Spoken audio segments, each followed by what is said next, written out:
우리나라가 지금 그 어느 때보다 빠르게 재생에너지 설비를 늘리고 있다는 건 다들 아실 거예요. 친환경 미래를 위해서 당연히 가야 할 길이죠.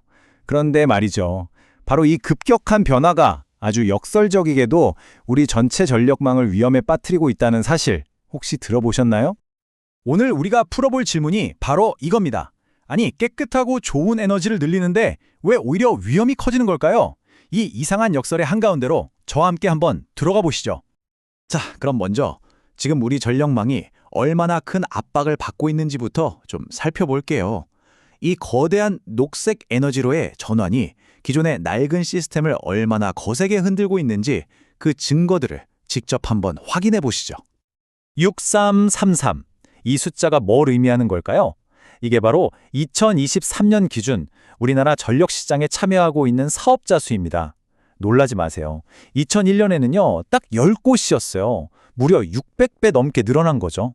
비유하자면 10명만 뛰던 텅 빈 운동장에 갑자기 6,000명이 넘는 선수가 꽉 들어찬 셈이에요.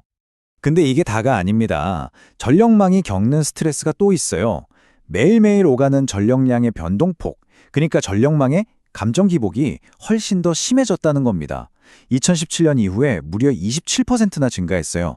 잔잔하던 호수에 갑자기 예측 불가능한 파도가 매일같이 몰아치는 거나 마찬가지죠. 엎친 데 덮친 격으로 전기를 가장 많이 쓸 때랑 가장 적게 쓸 때의 차이는 점점 더 벌어지고 있습니다.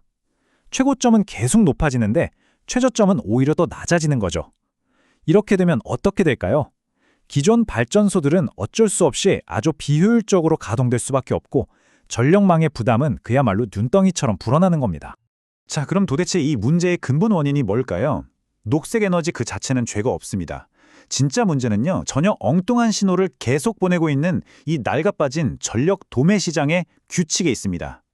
전력 시장이라고 하면 좀 복잡하게 들릴 수 있는데 사실 크게 세 가지 다른 시장이 모여서 돌아간다고 보시면 돼요. 그 첫 번째가 가장 기본인 에너지 시장입니다. 말 그대로 우리가 지금 이 순간 쓰는 전기를 실시간으로 사고 파는 곳이죠. 자, 여기서 진짜 핵심이 나옵니다. 우리나라 시스템은요, 발전기의 연료비를 기준으로 가격을 매겨요.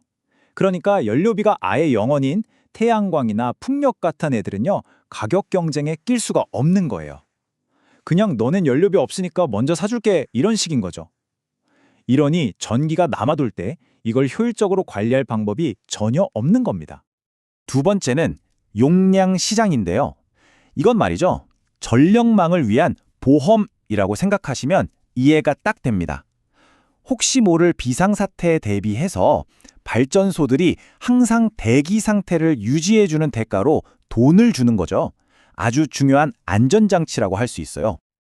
근데 진짜 황당한 건 뭔지 아세요?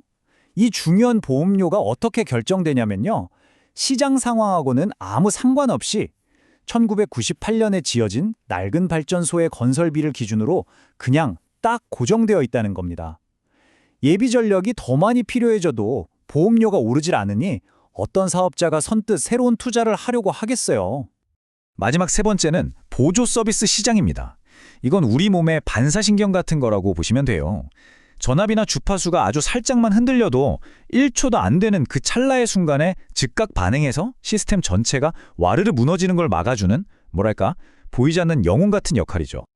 자, 이제부터가 진짜 기가 막힌 부분입니다. 이토록 중요한 반사신경이 더 많이 필요해질수록 시스템은 그 대가를 오히려 깎아버립니다. 네, 잘못 들으신 게 아니에요. 믿기 힘드시죠? 실제로 보세요.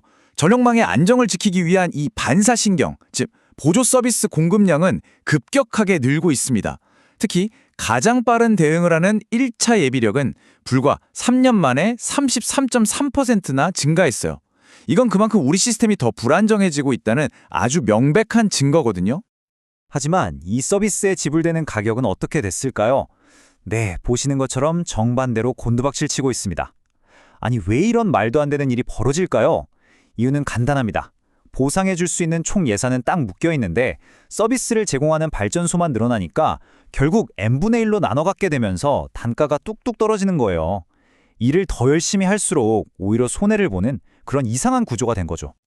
한 전문가의 분석을 빌리자면 바로 이렇습니다.